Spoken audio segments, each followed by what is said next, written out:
guys, so yun, mag-vlog tayo kung paano magpalit ng carbon brush. So yung papalitan natin ngayon ay Skil AG1E 913201.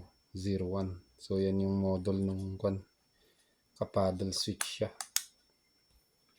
Palitan natin yung carbon brush.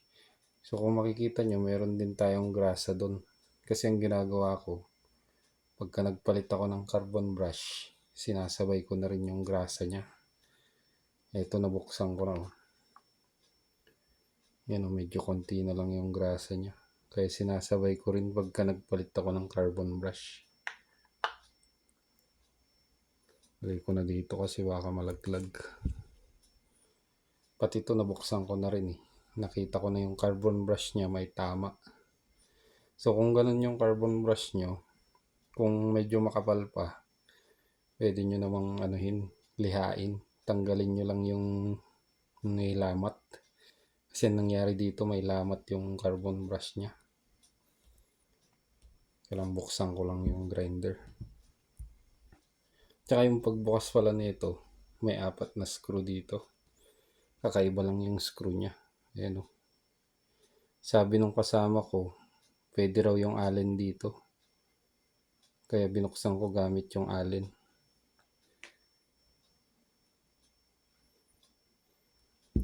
Tapos pagbubuksan nyo to, dahan-dahanin nyo kasi dito sa may kaliwang banda merong wire dito. So buksan nyo muna yung kaliwa. Yung kanan eh merong wire kasi. So ganyan lang siya oh. Yan, pag naiangat nyo na siya, lalabas yung switch niyan. Pwede nyo ring tanggalin to.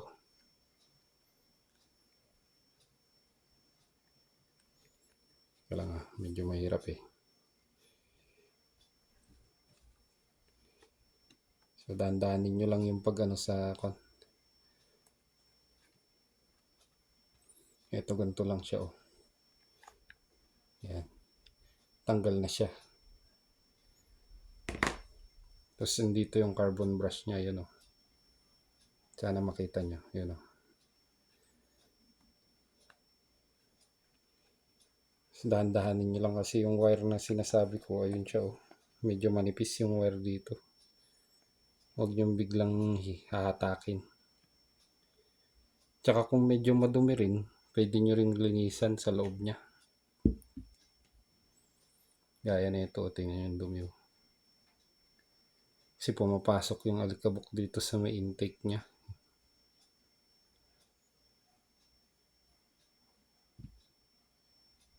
Tsaka yung tools, kailangan nyo rin ng long nose. Nasa sa inyo na rin kung matigas yung kuko nyo, pwede nyo dukutin yung carbon brush niya sa gilid. So ito yung sinasabi ko. Meron parang coil dito na tumutulak doon sa carbon brush. So ang gagawin nyo lang dito, iangat nyo yan. Tapos lagay nyo doon sa gilid. Ayan. Lagay nyo lang dyan. Tapos pwede nyo nang dukutin tong carbon brush. Yan. Ito yung tama na sinasabi ko. Yun. Kaya medyo sumasayad siya dun sa may armature. Hindi mag-focus yung camera. Yun o, may basag. Ang ginagawa ng iba, lilihain nila to hanggang sa pumantay. Magkatabi yung carbon brush. Ganun din sa kabila. Pagilid nyo yung spring nya, sugutin nyo to. Ayan o. Oh, tingnan nyo. Magkaiba yung niya eh. Medyo may pudpud dun sa kabila. Ayun o, kaya umi-spark nung ginagamit. Tsaka maliit yung isa o. Tapos walang part number kasi yung iba merong part number dito. Dito nyo makikita, kagaya makita. May 325 na nakasulat. Kaya lang ito, ewan ko kay Skil. Wala silang nilagay na part number. Ginawa ko, naghanap na lang ako. And since Bosch sila, ewan ko kung bakit kaparehas niya yung kan ng Bosch. Yan, Bosch yan. Yan, Bosch na carbon brush. Parehas yung ano niya. Kasi dati, yung kan pala, yung skill, sa Bosch yan dati. Yun lang, binenta nila sa Shervon. So, Shervon na ngayon ang may-ari ng Bosch, ay ng skill. Pero parehas yan. Parehas din yung butas ng kon. Yung connector niya yun. Ay. Yun, parehas. Yung presyo pala nito, mga nasa 200. Gagawin ko na lang, papalitan ko. Itong dalawa, gagawin ko na lang spare. Or sample pag bibili ulit. Or pwede rin, huwag nyo itapon yung plastic. Kasi dito, ewan ko kung ito yung part number. Hindi ko lang sigurado.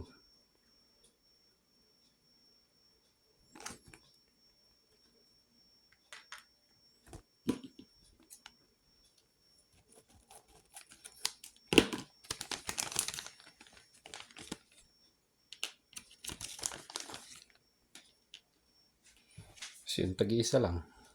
Parang kagaya din yung tinanggal nyo.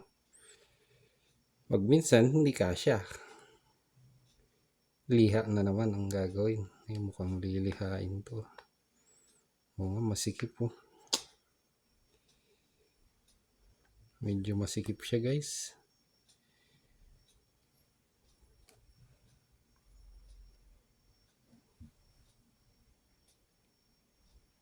Wala, masikip talaga.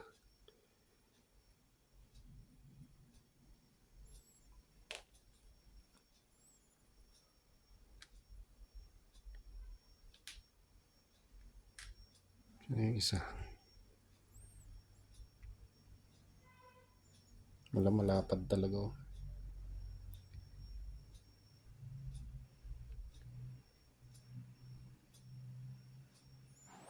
Mataba siya. So, ang gagawin na lang natin dito, lilihain natin. Since pwede pa naman to. Gagawin natin, pagtatabihin natin. Hindi pala pwedeng palitan eh. So, yung paglagay lang, ganun din. Demo ko na lang yung paglagay. So, isusuksok nyo to. Tapos, ikabit nyo ulit doon.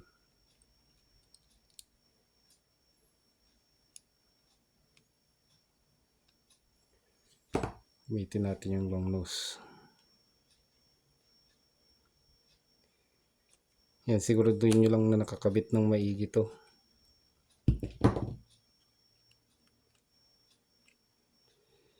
Tapos ibalik nyo yung spring nya dito. Yung coil. Medyo ano, sakit sa kamay. Yan. Balik nyo lang.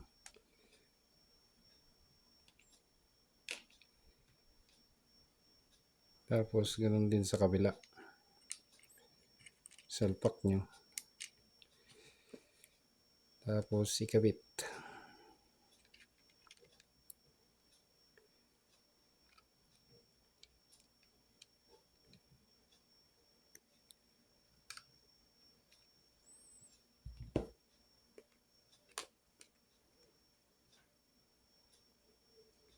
Tapos ingatan nyo rin pala yung wire nito kasi medyo delikado yung wire nya.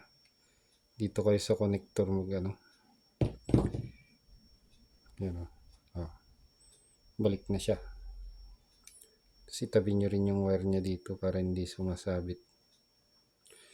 Tapos ibalik nyo ulit yung isang coil.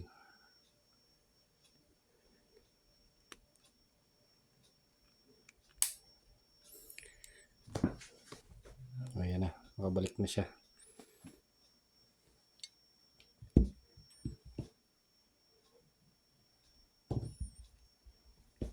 Tapos punasan ko lang ng konti yung ano. Yung housing nito medyo madumi.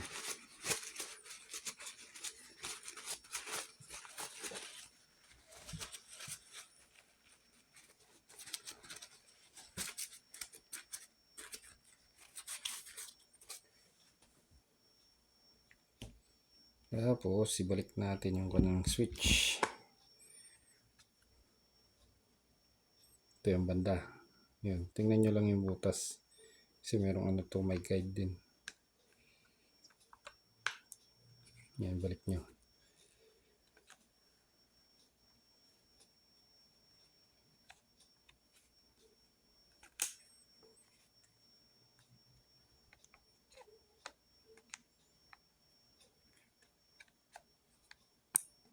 Yan, dapat tutunog siya. May click. Yan. Kasi paddle switch. Yan, madumi din, no? Yan, itim. Konting linis din, konting punas.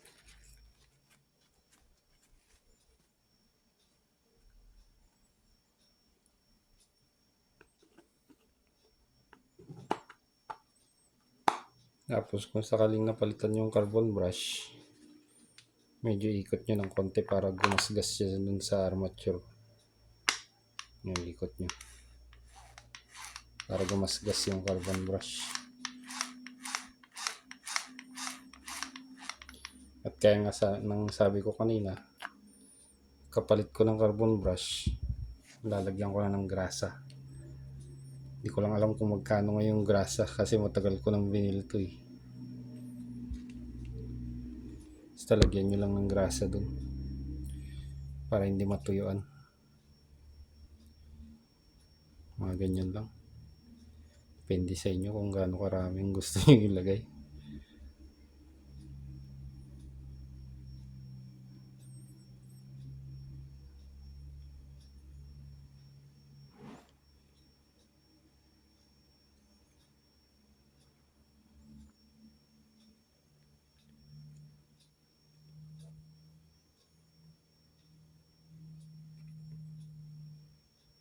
Pwede na yan. Konting dagdag. Kasi mahirap na pag natuyuan. Masisira yung gear.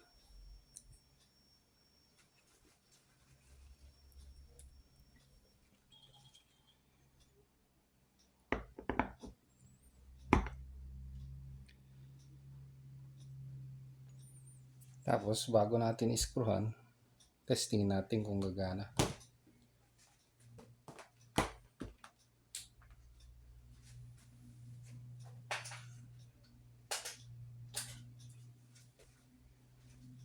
Hawakan nyo lang ng maigi kasi hindi pa nakatornilyo para hindi mabungi yung gear. Ayan. Pwede na. Lilihain ko na lang yung ano kasi may tama yung ano eh, parang may tunog yung kon. Tsaka nga pala pagka iba yung tunog ng grinder nyo, huwag nyong patatakbuhin. Tapos tingnan nyo rin kung may spark dun sa may ano.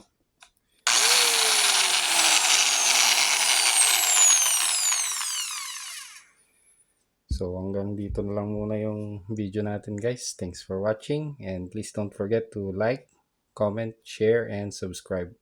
So ito po ang inyong Arc Fusion Metalworks for your metal and welding works.